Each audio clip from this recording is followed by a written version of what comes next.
Malabar Gold, go Kerala, path breakers. Business ലോകത്തെ മാറ്റിമറിച്ച പ്രമുഖ വ്യക്തിത്വങ്ങൾ.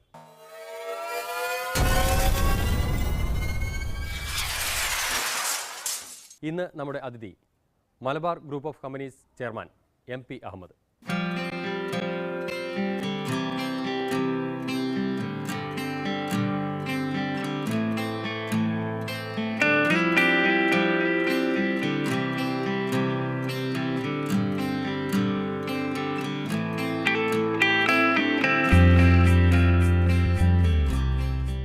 മലബാർ ഗ്രൂപ്പ് ഓഫ് കമ്പനീസിന്റെ ചെയർമാൻ MP അഹമ്മദാണ് ഇന്ന് നമ്മോടൊപ്പം ഉള്ളത്. നമസ്കാരം. ഈ മലബാറിന്റെ ഒരു തുടക്കം ഒരു ബിസിനസ് കുടുംബത്തിൽ നിന്ന് തന്നെയാണല്ലോ താങ്കളുടെ വരവ്. വലിയങ്ങാടിയിലായിരുന്നു എന്നൊക്കെയാണ് ഞാൻ മനസ്സിലാക്കിയിട്ടുള്ളത്. ഈ ജ്വല്ലറിയിലേക്ക് വരും മുമ്പുള്ള കാലം, അതിനുശേഷം ഈ മേഖലയിലേക്ക് വരുന്നത്, അതൊക്കെ ഒന്ന് ഓർത്തെടുക്കാമോ? തീർച്ചയായിട്ടും. ഞങ്ങൾ ബേസിക്കലി കർഷകരാണ്. അരിക്കുളം കാരയാട് പ്രദേശത്ത് കാർഷിക രംഗത്ത് വാപ്പ ചെറിയ ബിസിനസ്, നാട്ടിലെ ചെറിയ ചെറിയ ബിസിനസ്സുകളും കാർഷിക രംഗത്തുണ്ടായിരുന്നു. എൻ്റെ അമ്മമാരൊക്കെ ഇവിടെ മലഞ്ചരക്ക് വ്യാപാരമായിട്ട് കോഴിക്കോട് വലിയങ്ങാടിയിൽ ഉണ്ടായിരുന്നപ്പോൾ ഞാനും ഇതിലേക്ക് എൻ്റെ വിദ്യാഭ്യാസം കഴിഞ്ഞ് വാപ്പ മരിച്ച ഉടനെ, വാപ്പ നേരത്തെ എൻ്റെ 22ാമത്തെ വയസ്സിൽ ഫാദർ മരിച്ചിട്ടുണ്ട്.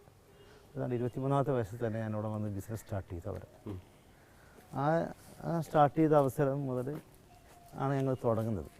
അതാണ്ട് അത് 81-ലാണ്. 93 ആയപ്പോഴത്തേക്കും ബിസിനസ് രംഗത്തൊക്കെ വലിയ മാറ്റങ്ങളും ഒക്കെ വന്നുകൊണ്ടിരിക്കും. കാർഷിക കൊപ്ര ഉണ്ടായിരുന്നു, കുരുമുളകും അടയ്ക്കൊക്കെ പല ഇതായിട്ട് ഞങ്ങൾ സിൻഡിക്കേറ്റ് പ്രൊഡ്യൂസ് കമ്പനിയും പറഞ്ഞിട്ട് പല ടൈപ്പ് ഓഫ് ഉണ്ടായിരുന്നു. മെയിനായിട്ട് കൊപ്രയായിരുന്നു ഉണ്ടായിരുന്നു. അപ്പോൾ അത് ഇവിടുന്ന് എടുത്ത് മറ്റ് ഉത്തരേന്ത്യൻ സ്റ്റേറ്റിലേക്ക് അയക്കുക എന്നുള്ളതായിരുന്നു. ഞങ്ങൾ കൊപ്രായിട്ടും ഉണ്ടക്കൊപ്രായിട്ടും രാജാപൂർ അങ്ങനെ പല ടൈപ്പ് ഓഫ് വേർതിരിച്ച് ഉത്തരേന്ത്യയിലും ബോംബെയിലും ഡൽഹിയിലൊക്കെ ധാരാളം കസ്റ്റമേഴ്സ് ഉണ്ടായിരുന്നു. അപ്പോൾ അത് നമ്മുടെ ആ ഒരു രീതിയിൽ നല്ല രീതിയിൽ നടക്കുന്ന ഒരു അവസരത്തിൽ 93-90 ആയപ്പം ബിസിനസ് ഞങ്ങളൊരു കൂട്ടായ്മ, ഒരു ഫ്രണ്ട്സ് സർക്കിളിൽ നിന്നുള്ള ആൾക്കാർ പറഞ്ഞു പുതിയ ബിസിനസ്സിനെ പറ്റി ആലോചിക്കാനുള്ള സമയമായി എന്നുള്ളത് തോന്നി. ഇതിൻ്റെ കാലം കഴിയുകയാണെന്നുള്ള കാരണം കാർഷികോൽപ്പന്നങ്ങളുടെ മുകളിൽ ഒരുപാട് നികുതികളും ഒരുപാട് കണിശതകളൊക്കെ വന്നിട്ട് ഇത് ഈസി ആയിട്ട് മൂവ് ചെയ്യാൻ പറ്റാത്ത, നമ്മൾ C4 ഒന്നും കൊടുത്താൽ കിട്ടുന്നില്ല, ഒരുപാട് ടാക്സ് ബാധ്യത വീണ്ടും വരുന്നു എന്നുള്ളത് തോന്നിച്ച. അപ്പോൾ കാർഷികോൽപ്പന്നങ്ങൾക്ക് വാല്യൂ താഴോട്ട് പോകുന്നു, അതിൻ്റെ ഡീലിങ്സിൽ ഒരുപാട് ടഫാകുന്നു. അപ്പോൾ അത് ഞങ്ങൾ മനസ്സിലാക്കുക ഏത് ബിസിനസ് എന്നുള്ളപ്പോൾ ഞങ്ങൾ അന്ന് ഞങ്ങളുടെ കർഷകരൊക്കെ ഒരുപാടുള്ളത് കൊണ്ട് ഈ ഗോൾഡ് ജ്വല്ലറി ബിസിനസ്സായിട്ട് നല്ല ബന്ധങ്ങളുണ്ടായിരുന്നു. വികാസ് ഗ്രൂപ്പും മറ്റിവിടെ അയോധ്യ ഗ്രൂപ്പൊക്കെ ആയിട്ട്. അപ്പോൾ അവർ വളരെയധികം ബിസിനസ് കണ്ടു, നല്ല ഗ്രോത്ത് കാണുന്നുണ്ട്. എന്തുകൊണ്ട് നമുക്ക് ആ ഒരു ബിസിനസ് ചെയ്തുകൂടാ എന്ന് ആലോചിച്ചു. അങ്ങനെയാണ് ഞങ്ങൾ ജ്വല്ലറി ഫീൽഡിലേക്ക് വരുന്നത്. അപ്പോൾ അത് നമ്മൾ പഠിക്കണം, അറിയാത്തൊരു കാര്യം പഠിക്കാൻ വേണ്ടി തീരുമാനിക്കും. അങ്ങനെ ഞങ്ങളുടെ കൊളംബോ കോംപ്ലക്സിൻ്റെ ഫസ്റ്റ് ഫ്ലോറിൽ ഒരു ചെറിയ ഷോപ്പ് എടുത്തുകൊണ്ട് ഞങ്ങളുള്ള കുറച്ച് യൂത്ത്, നിഷാദും മജീദിനെ പോലത്തെ കുറേ യൂത്ത്, അന്നത്തെ യൂത്ത് ആൾക്കാരെടുത്ത് വെച്ചുകൊണ്ട് അത് പഠിക്കാൻ വേണ്ടി തീരുമാനിക്കും. ഞാനടക്കം മാനുഫാക്ചേഴ്സ്, അതായത് തട്ടാമരടുത്തൊക്കെ പോയി ഇരുന്ന് കൊണ്ട് എങ്ങനെ ക്വാളിറ്റി തരും. അപ്പോൾ അവർ പറഞ്ഞ ആരും 88-ന് മേലെ കൊടുക്കുന്നില്ല, നിങ്ങൾ 916 ഒന്നും കൊടുക്കണ്ട. ഞാൻ പറഞ്ഞു ഞങ്ങൾക്ക് 22 കാരറ്റ് തന്നെ കൊടുക്കണം, കോംപ്രമൈസ് വേണ്ട. അപ്പോൾ അവർ പറഞ്ഞു ഒരു നൂൽക്കാൻ കുറച്ചധികം തരേണ്ടി വരും, കാരണം ഇതിൽ വേസ്റ്റേജ് വേണം. ഞങ്ങൾ പറഞ്ഞു 92 തരാം, മേക്കിംഗ് ചാർജ് ചെയ്യാൻ തരാം. ഞങ്ങൾ അങ്ങനെ കൊടുത്തുകൊണ്ട് ഫസ്റ്റ് പേരുണ്ടാക്കുക എന്നുള്ള ഉദ്ദേശം വെച്ചുകൊണ്ട് പബ്ലിക്കിനെ എഡ്യൂക്കേറ്റ് ചെയ്യാൻ തുടങ്ങി. അവർ മുടക്കുന്ന പണത്തിന് തുല്യമായ മൂല്യം അവർക്ക് കിട്ടണം. ഗോൾഡ് കാറ്റലൈസ് മെഷീനിൽ ഇത് പരിശോധിക്കാം, നിങ്ങളുടെ ക്വാളിറ്റി നോക്കാം, ഈ 916 എന്താണ് എന്ന് നിരന്തരം ഞങ്ങൾ മാർക്കറ്റിങ്ങിൽ അവരെ എഡ്യൂക്കേറ്റ് ചെയ്യുക എന്നുള്ളത് ക്വാളിറ്റി എഡ്യൂക്കേഷനാണ് ഞങ്ങൾ ആദ്യം തുടങ്ങിയത്. ആ എഡ്യൂക്കേഷനിൽ ആൾക്കാർ മനസ്സിലാക്കാനും തുടങ്ങി. അവർ മാർക്കറ്റിലുള്ള ഒരു മറ പൊട്ടിച്ചു, സുതാര്യമാക്കുക എന്നല്ലേ. അതോടൊപ്പം തന്നെ ഈ ഗോൾഡ് എന്ന് പറയുന്ന ഒരു ഇൻവെസ്റ്റ്മെൻറ്റാണ്, ഗോൾഡിന് വില വർദ്ധിച്ചുകൊണ്ടേയിരിക്കുന്നു. എന്നപ്പം തന്നെ ഗ്രാമിന് ഏകദേശം 400 റുപ്യുള്ള കാലത്ത് ഞങ്ങൾ തുടങ്ങുന്നത്. ഇങ്ങനെ മുകളിലോട്ട് പോയിക്കൊണ്ടിരിക്കുകയാണ്. അപ്പം buyback guarantee, life long free maintenance, ഞങ്ങൾ ആദ്യമായി നടപ്പിലാക്കിയത് life long free maintenance, buyback guarantee, market റേറ്റിന് ബൈബാക്ക് ചെയ്യും. പക്ഷേ ആ ഒരു കാലത്ത് മൊത്തം കേരളത്തിലെ ജ്വല്ലറി വ്യാപാരികളൊക്കെ പറഞ്ഞുകൊണ്ടിരുന്നത് 916. നോ ഫസ്റ്റ് 93 ഞങ്ങൾ തുടങ്ങുമ്പോൾ ഞങ്ങൾ സംസാരിച്ച് എല്ലാവരും 2000 എത്തിയപ്പം ഗോൾഡ് മാർക്കിംഗ് വന്നപ്പോൾ പറയാൻ തുടങ്ങിയത്. അതുകൊണ്ടാണ് ഞങ്ങൾക്ക് ആക്സബിലിറ്റി കിട്ടിയത്. അന്ന് ഒരുവിധം ബെറ്റർ കൊടുത്തിരുന്നത് VNM ഉണ്ടായിരുന്നു. പക്ഷേ അവരത് അത്ര വലിയ ഞങ്ങളങ്ങ് പ്രചരിപ്പിക്കാനോ ഞങ്ങൾ അതിനേക്കാളും സ്ട്രോങ് ആയിട്ട് ഈ കാര്യം സംസാരിച്ചു. നിങ്ങൾ ചീറ്റ് ചെയ്യപ്പെടുന്നുണ്ട് വളരെ ശക്തമായിട്ട് സംസാരിക്കാനും ശരിക്കും രാജീവ് പറഞ്ഞ എനിക്കിപ്പോൾ ഓർമ്മയുണ്ട്. അവർ 916 അവരെ കുത്തകയാക്കി. 916 എന്നാൽ എന്താണ്, 916നെ പറ്റി കൂടുതൽ സംസാരിച്ചു. അത് തിരിച്ചു കിട്ടുന്ന വാല്യൂ, വിൽക്കുന്നവർ അവർക്ക് കിട്ടേണ്ട വാല്യൂയെ പറ്റി സംസാരിച്ചു. അതോടൊപ്പം തന്നെ ആൾക്കാർ കൂടുതൽ ആഭരണം ഉപയോഗിക്കാൻ തുടങ്ങിയൊരു കാലഘട്ടം കൂടിയത്. അന്നുണ്ടായിരുന്ന മറ്റ് ജ്വല്ലേഴ്സൊക്കെ നിറച്ച് സ്വർണ്ണട്ടല വിവാഹാഹു എന്നുള്ള രീതിയിലുള്ള പരസ്യങ്ങൾ വരാൻ തുടങ്ങി. അപ്പോൾ ആൾക്കാർ കല്യാണത്തിൻ്റെ ആർഭാടത്തിൻ്റെ ഭാഗമായിട്ട് കൂടുതൽ ഓർണമെൻറ്റ്സ് ഉപയോഗിക്കാൻ തുടങ്ങി. അപ്പോൾ അവരൊരു ടേണാണത്. ഞങ്ങളെ സംബന്ധിച്ചിടത്തോളം ഞങ്ങൾ 2000 വരെ സത്യം പറഞ്ഞാൽ ഞങ്ങൾക്ക് വലിയ ലാഭമൊന്നും ഉണ്ടായിരുന്നില്ല. 2000-ലാണ് ശരിക്കും പറഞ്ഞാൽ ഞങ്ങളൊരു ബ്രേക്ക് ഈവനായിട്ട് ഞങ്ങളൊക്കെ തന്നെ സാലറി വരെ എടുക്കാൻ തുടങ്ങി. 2000 ആകുമ്പോഴത്തേക്ക് ഞങ്ങൾ 3 ഷോറൂം, ഒന്ന് തിരൂരും കണ്ണൂരും, മലപ്പുറം ഡിസ്ട്രിക്റ്റും കണ്ണൂരും ഞങ്ങൾ സ്റ്റാർട്ട് ചെയ്തു.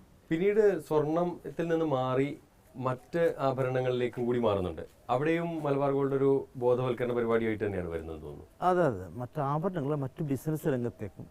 ആഭരണത്തിന് ഞങ്ങൾ തുടക്കം മുതലേ ഡയമണ്ടും മെല്ലെ മെല്ലെ ഡെവലപ്പ് ചെയ്യും. 2000 മുതൽ ഞങ്ങളുടെ പുതിയ ഷോറൂം വന്നപ്പം, മലബാർ ഗേറ്റിൽ വന്നപ്പം ഡയമണ്ട് വലിയ രീതിയിൽ കാണാൻ തുടങ്ങി, മറ്റ് പ്രസ്യസ് കാണാൻ തുടങ്ങി. അതോടൊപ്പം തന്നെ 2003 കൂടി മറ്റ് കൂടുതൽ ഷോറൂമുകൾ വരാൻ തുടങ്ങി. 2006 ബാംഗ്ലൂർ പോയി തുടങ്ങി. 2008 ഗൾഫിലേക്ക് ശക്തമായ രീതിയിൽ നീങ്ങി. അങ്ങനെ മറ്റ് ആന്ധ്രയും തമിഴ്നാടും മറ്റ് ഡൽഹിയും കൽക്കത്തയൊക്കെ ഒരു 10-22 വർഷത്തെ നീണ്ട പ്ലാനിങ്ങും പരിപാടിയും പ്രയത്നവും മുൻകൂട്ടി കണ്ടുകൊണ്ട് തന്നെയുള്ള ഒരു പ്രോഗ്രാമാണ് നടത്തിയത്. അപ്പോൾ പരമ്പരാഗതമായി ഉണ്ടായിരുന്ന ഒരു കാർഷിക മേഖലയൊക്കെ ആയിട്ട് ബന്ധപ്പെട്ട് നടത്തിക്കൊണ്ടിരുന്ന ഒരു വ്യാപാരം അതിൽ നിന്ന് മാറി സ്വർണത്തിലേക്ക് വരുന്നു, ജ്വല്ലറി ഡയമണ്ടിലേക്കൊക്കെ മാറുന്നു. അതിനുശേഷം താങ്കൾ പറഞ്ഞതുപോലെ തന്നെ കാലത്തിനനുസരിച്ചുള്ള മാറ്റങ്ങൾ അനിവാര്യമായി വരികയും മറ്റ് മേഖലകളിലേക്ക് കൂടി കടക്കുകയും ചെയ്യുന്നു. അതിൻ്റെ ഭാഗമായി ഇപ്പോൾ മലബാർ ഗ്രൂപ്പ് ഓഫ് കമ്പനീസ് തുടങ്ങി വെക്കുന്ന മറ്റ് പരിപാടികൾ, അത് പ്രത്യേകിച്ച് ഈ റിയൽ എസ്റ്റേറ്റ് അല്ലെങ്കിൽ ബിൽഡേഴ്സ് ഡെവലപ്മെൻറ്റ് തുടങ്ങിയിട്ടുള്ള കാര്യങ്ങളാണ്. അതിൽ പുതിയ കൺസെപ്റ്റുകൾ എന്തൊക്കെയാണ്? ടൗൺഷിപ്പ് ഡെവലപ്മെൻറ്റാണ് ഏറ്റവും പുതിയ കൺസെപ്റ്റ്. മനുഷ്യനൊരു സാമൂഹ്യ ജീവിയാണ്. സമൂഹത്തിൽ ജോയിൻ്റായിട്ട് ഒന്നിച്ച് ജീവിക്കുമ്പോൾ ഒരുപാട് ആവശ്യങ്ങളുണ്ട്. അപ്പോൾ പുതിയ ടൗൺഷിപ്പുകൾ ഉണ്ടാക്കുക. വികസന കൺട്രീസിലൊക്കെ തന്നെ ധാരാളമായിട്ട് ടൗൺഷിപ്പ് ഡെവലപ്മെൻറ്റ്. അപ്പോൾ ടൗൺഷിപ്പിൻ്റെ ഉള്ളിൽ എല്ലാ സൗകര്യങ്ങളും കിട്ടുന്ന ടൗൺഷിപ്പുകളെ ഡെവലപ്പ് ചെയ്യുക എന്നതാണ്. അവരെ ജോലി ചെയ്യാനുള്ള സൗകര്യങ്ങൾ, എൻ്റർടൈൻമെൻറ്റ്സ്, ഹെൽത്തി ആയിട്ടുള്ള കാര്യങ്ങൾ, അങ്ങനത്തെ ടൗൺഷിപ്പ് ഡെവലപ്മെൻറ്റിലാണ് ഞങ്ങൾ ഏറ്റവും പുതിയ ശ്രദ്ധ പതിച്ചുകൊണ്ടിരിക്കുന്നത്. ഇന്ത്യയിൽ ഒരുപാട് റെസിഡൻഷ്യൽ ആവശ്യങ്ങൾ ഭാവിയിലുണ്ട്. അത് കേരളത്തിൽ മാത്രമാണോ? അല്ലല്ല, കേരളത്തിൽ മാത്രമല്ല, ഇന്ത്യ മൊത്തം ഇന്ത്യയിലെ ഏറ്റവും വലിയ ഒരു ബിൽഡർ ആവുക എന്നുള്ളതാണ് ഞങ്ങളുടെ ടാർഗറ്റ്.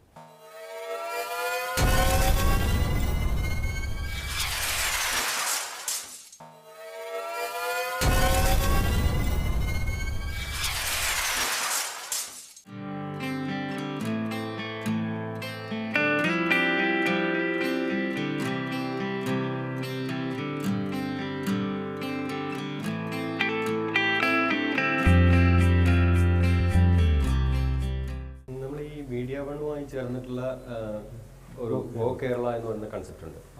അത് എന്താണ്? അതിലൂടെ അത്തരം ഒരു കൺസെപ്റ്റ് നമ്മൾ രണ്ടു കൂട്ടരും തമ്മിൽ കൊണ്ടുവരുമ്പോൾ അതിലൂടെ താങ്കൾ ലക്ഷ്യമിടുന്ന കാര്യങ്ങൾ എന്തൊക്കെയാണ്? എന്താണ് അത്തരം ഒരു ക്യാമ്പയിൻ്റെ ആവശ്യം കേരളത്തിൽ എന്നുള്ളതാണ്? കേരളത്തിലെ എൻ്റർപ്രണർഷിപ്പ് പ്രോത്സാഹിപ്പിക്കുക എന്നുള്ളതാണ് പ്രധാനമായിട്ട് നമ്മൾ ഉദ്ദേശിച്ചത്. കേരളത്തിലെ ബിസിനസ്, കേരളത്തിൽ നിന്ന് ഒരുപാട് ആൾക്കാർ നമ്മൾ പുറത്ത് പോയിട്ട് വലിയ രീതിയിൽ ബിസിനസ് ചെയ്യുന്നു. ഇന്ന് വേൾഡിലെ ഏറ്റവും വലിയ ബിസിനസ് കമ്മ്യൂണിറ്റി മലയാളിയായി മാറിക്കൊണ്ടിരിക്കുകയാണ്. എവിടെ നോക്കിയാലും ഏത് രാജ്യത്തും മലയാളികൾ വലിയൊരു ബിസിനസ് കമ്മ്യൂണിറ്റിയാണ്. ഇവിടെ ഓപ്പർച്യൂണിറ്റീസ് കുറവായിരുന്നു, ഇപ്പോൾ ഓപ്പർച്യൂണിറ്റീസ് കൂടി വരുന്നു. അതിനെ ഇവിടെ തന്നെ സാധ്യതയുണ്ട് എന്ന പ്രോത്സാഹനം കൊടുക്കുക എന്നുള്ളതാണ് ഞാൻ ഉദ്ദേശിക്കുന്നത്. കൂടാതെ ഒരു സിംഗിൾ മാൻ ബിസിനസ്സിന് പകരം ബിസിനസ്സുകൾ, കൂട്ടായ്മ ബിസിനസ്സിലുണ്ടാകുന്ന ജോയിൻറ്റ് ബിസിനസ്സുകളെ പ്രോത്സാഹിപ്പിക്കുക എന്നുള്ളത് ഉദ്ദേശിച്ചത്. സ്വന്തം അനുഭവത്തിൽ അതിലൊരുപാട് ഗുണങ്ങളുണ്ട്. കാരണം പലർക്കും പലതരത്തിലുള്ള കഴിവുകളുണ്ടാവും.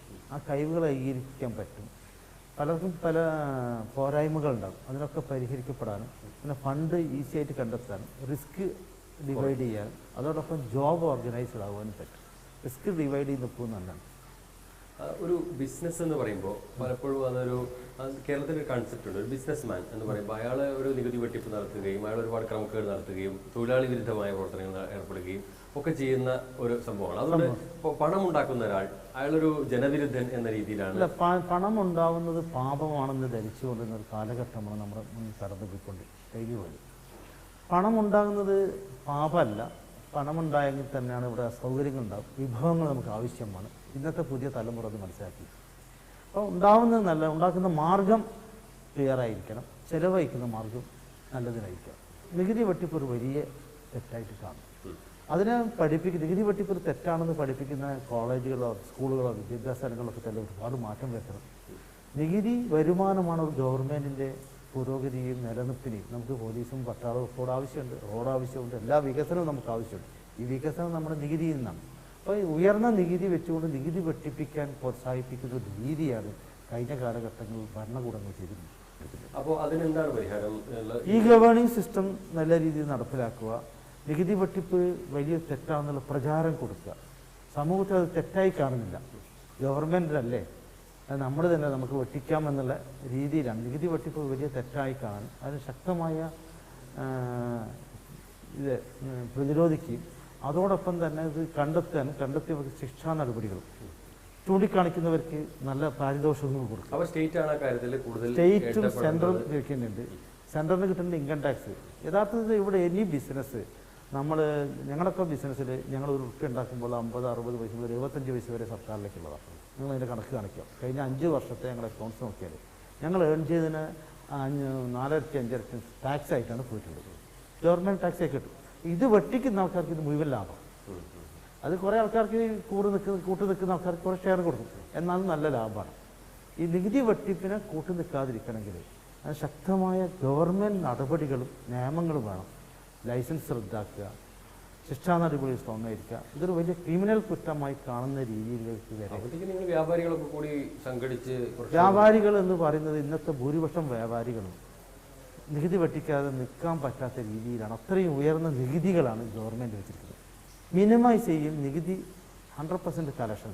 ഇപ്പം സത്യം പറഞ്ഞാലും 1/3 പോലും എവറേജ് നികുതി കളക്ഷൻ ആവുന്നില്ല എന്നുള്ളതാണ് എല്ലാ രംഗത്തുള്ള സിറ്റുവേഷൻസ്. നമ്മളിപ്പോൾ ഗവൺമെൻറ്റുകളെ മാത്രം എടുത്ത് പരിശോധിക്കുമ്പോൾ 2 ഗവൺമെൻറ്റുകൾ UDF LDF എന്നൊക്കെ രീതിയിലുള്ള കമ്പാരിസൺ സാധ്യമാണോ, അതോ കേരളത്തിന് മൊത്തം ഈ ഒരു സ്വഭാവമാണോ? ഇതിൽ കഴിഞ്ഞ UDF സർക്കാരിൻ്റെ കാലത്ത് നികുതി വെട്ടിപ്പിനെതിരെ കാര്യമായി ഒന്നും ചെയ്തില്ല. നികുതി വെട്ടിപ്പിനെ കൂടുതൽ പ്രോത്സാഹിപ്പിക്കുന്ന ഒരു രീതിയാണ് ഉണ്ടായിട്ടുള്ളത്.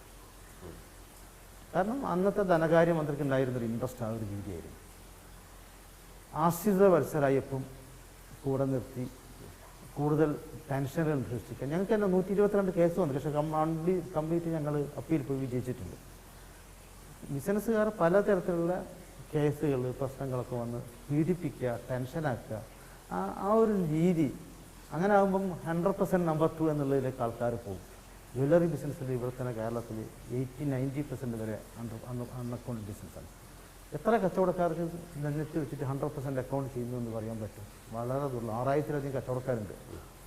ഇതിൽ 1-2 ബ്രാൻഡുകൾക്ക് മാത്രമേ നിങ്ങൾ 100% അക്കൗണ്ട് ചെയ്യുന്നുള്ളൂ പറയാൻ പറ്റും.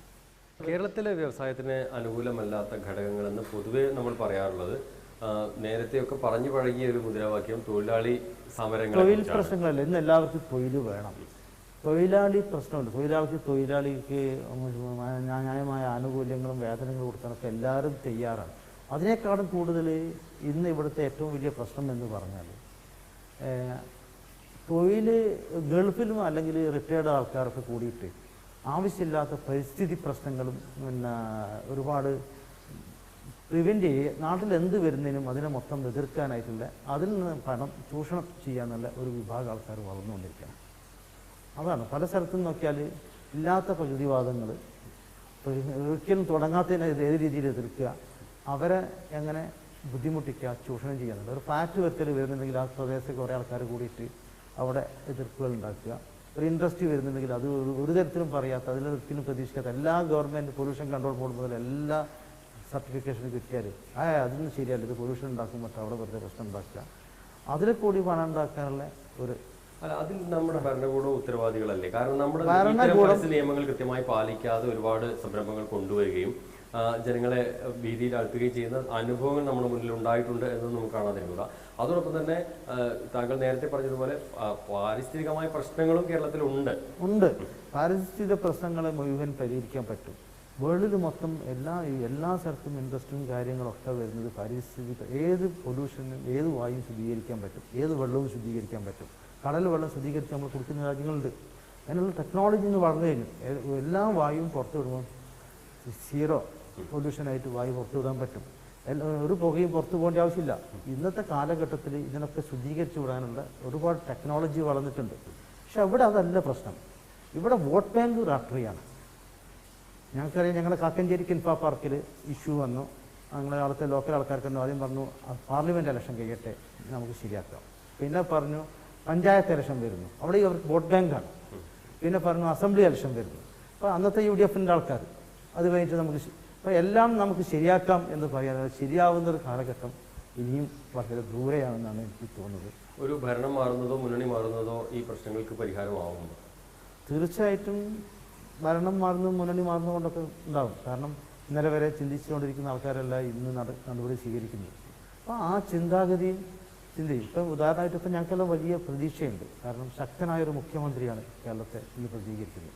അദ്ദേഹത്തിന് ഈ കാര്യങ്ങളൊക്കെ മനസ്സിലാക്കാനുള്ള കപ്പാസിറ്റി ഉണ്ട്, അത് നടപ്പിലാക്കാനുള്ള കഴിവുണ്ട് എന്നാണ് ഞങ്ങളൊക്കെ മനസ്സിലാക്കിയിട്ടുള്ളത്. അപ്പോൾ അങ്ങനെ ശക്തമായ മുഖ്യമന്ത്രി, ശക്തമായ പ്രധാനമന്ത്രി ഇത്രയൊക്കെ രാജ്യത്തിനുണ്ടാകുന്നത് നല്ലത്. സെൻട്രലിൽ പറഞ്ഞാലും മോഡി നല്ല ശക്തനായ കഴിവുള്ള വിഷൻ ഒരാളാണ്. പക്ഷേ അയാളെ കൂടുതലുള്ള ആൾക്കാർ എത്രത്തോളം അവരെ സപ്പോർട്ട് ചെയ്യുന്നുള്ളതാണ് നോക്കേണ്ടത്. അതുപോലെ കേരളത്തിൻ്റെ മുഖ്യമന്ത്രി വളരെ ശക്തനും കഴിവും പ്രാപ്തിയുള്ള ഒരാളാണ്.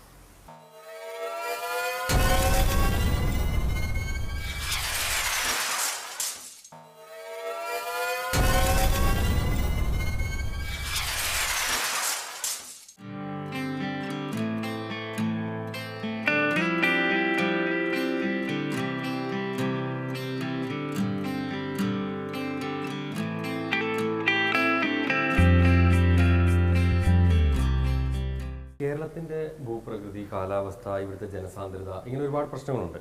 അതൊക്കെ നിലനിർത്തിക്കൊണ്ട് തന്നെ അത് തന്നെ ഒന്നും കാര്യമായി പരിക്കേൽപ്പിക്കാതെ നമുക്ക് പുതിയ തരത്തിലുള്ള സംരംഭങ്ങൾക്കുള്ള സാധ്യത, കേരളത്തിന്റെ സാധ്യതകൾ ആ രീതിയിൽ എന്തൊക്കെയാണ്? നമ്മൾ കാണേണ്ട ഓപ്പർച്യൂണിറ്റീസിനാണ്.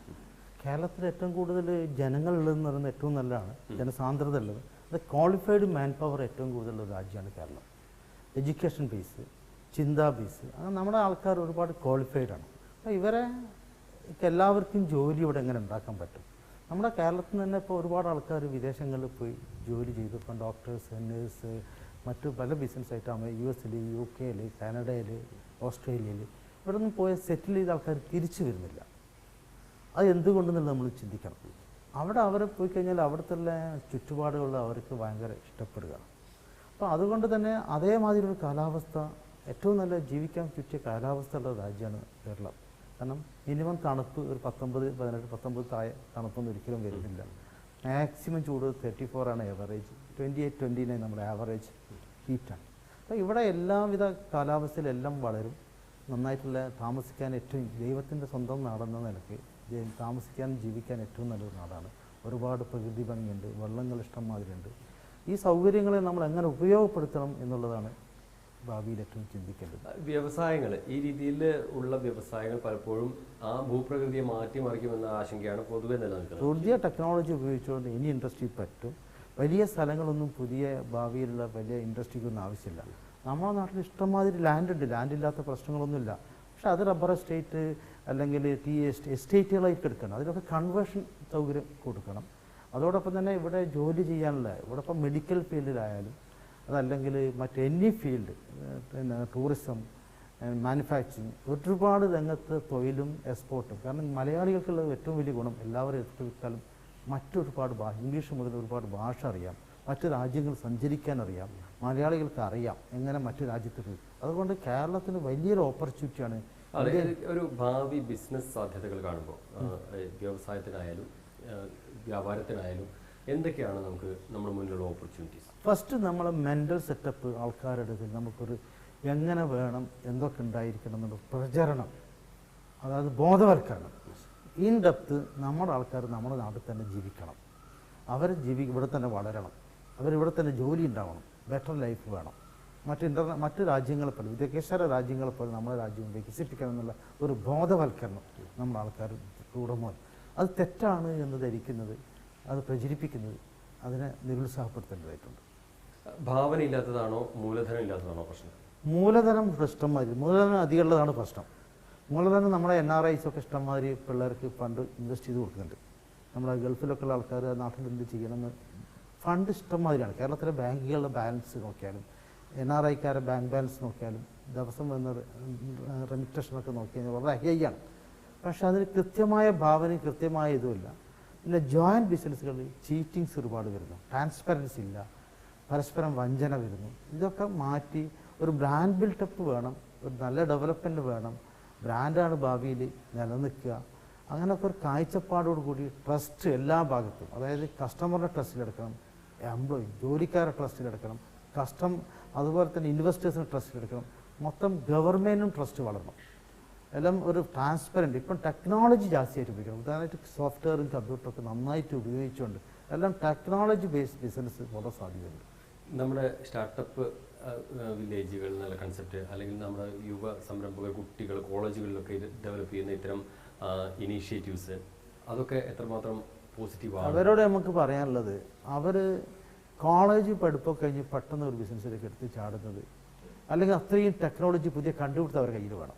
ഇതുവരെ ഇല്ലാത്ത മാർക്കറ്റില്ലാത്തൊരു കണ്ടുപിടുത്തം, അതിന് അവരേക്കുള്ള പാറ്റൻ്റൊക്കെ എടുത്തിട്ട് ആ രീതിയിൽ പോകണം. ട്രഡീഷണൽ ബിസിനസ്സുകളിൽ അവരിറങ്ങുമ്പോൾ 10 വർഷമെങ്കിലും അവരൊന്നുകിൽ അവരെ രക്ഷിതാക്കൾക്ക് ബിസിനസ്സിൻ്റെ അവരെ കൂടെ ജോലി ചെയ്യുക, അതല്ലെങ്കിൽ മറ്റേതെങ്കിലും കൂടെ ജോലി ചെയ്ത് 10-35 വയസ്സായി ഒരു മനസ്സും ശരീരമൊക്കെ അറച്ചിട്ട് ഒരു ബിസിനസ്സിനെ ലോസ് ആൻഡ് പ്രോഫിറ്റ് കണക്കാക്കാൻ പറ്റുന്ന ഒരു രീതി എത്തിയതിന് ശേഷം സ്റ്റേജ് ബൈ സ്റ്റേജ് വെച്ച് കൂട്ടായ്മയിൽ ചേർന്നുകൊണ്ട് മെല്ലെ മെല്ലെ ചെയ്യുന്നതായിരിക്കും നടത്താം. ഓരോ വർഷം കഴിയുന്തോറും ബിസിനസ്സിൻ്റെ മെത്തേഡുകളൊക്കെ മാറിക്കൊണ്ടിരിക്കുകയാണ്, രൂപം മാറിക്കൊണ്ടിരിക്കുകയാണ്. ഇപ്പോൾ ഓൺലൈൻ വലിയൊരു വ്യവസായമായി. ഇപ്പോൾ ഞങ്ങൾക്കെല്ലാം ഗോൾഡ് ഓൺലൈനിൽ വിൽക്കാൻ തുടങ്ങി. കൺസെപ്റ്റുകൾ, ആ കൺസെപ്റ്റ് മനസ്സിലാക്കി അത് ട്രയൽ ആൻഡ് എറർ നടത്തി വേണം പോകാൻ. ഒറ്റവാക്കിൽ പറയാനോ ഒറ്റവാചകത്തിൽ പറയാനോ ഉള്ള ഒരു ഫോർമുലയോ ഒരു ഉപദേശമോ ഇല്ല. ഒറ്റമൂലി ബിസിനസ്സിലില്ല. അത് പറയുന്നത് ഒരിക്കലും സക്സസ് ആവുമെന്ന് എനിക്ക് തോന്നുന്നില്ല. പക്ഷെ ഒറ്റമൂലി ഒന്നുണ്ട്, എല്ലാറ്റിനെയും കാട്ടി പഠിച്ച് ചെയ്യാനുണ്ട്. ഇൻ ഡെപ്ത് പഠിച്ച് മനസ്സിലാക്കാൻ. അതിൽ എത്രത്തോളം സമയം എടുത്താലും അത്രയും പഠിച്ച് ചെയ്യുന്നതാണ് ഏറ്റവും നല്ലത്. അതുതന്നെയാണോ യുവാക്കൾക്ക് കൊടുക്കാനുള്ള മെസ്സേജ്? ഏറ്റവും എന്ത് കാര്യത്തെപ്പറ്റി നിങ്ങൾ ഇൻ ഡെപ്ത് പഠിക്കേണ്ടതുണ്ട്. നമ്മൾ ചെയ്യുന്ന ബിസിനസ്സൊക്കെ നമ്മൾ ചെയ്യുന്നതിന് മുമ്പ് ആരൊക്കെ ചെയ്യുന്നുണ്ട്, ഇവിടെ ഒരുപാട് ആൾക്കാർ ചെയ്തുകൊണ്ടിരിക്കുന്നു, അതിലെന്ത് പോരായ്മകളുണ്ട്, എന്താണ് ഡിഫറൻ്റായിട്ട് നമുക്ക് കൊടുക്കാൻ പറ്റുക, അതിനെ എന്താണ് അപ്ഡേഷൻ ചെയ്യാൻ പറ്റുക എന്നൊക്കെ ചിന്തിച്ചും പഠിച്ചും വേണം ചെയ്യാൻ. വളരെ നന്ദി. Thank you. Malabar Gold and Diamonds, go Kerala path ബ്രേക്കേഴ്സിൻ്റെ ഈ ലക്കം ഇവിടെ പൂർണ്ണമാവുന്നു. നമസ്കാരം.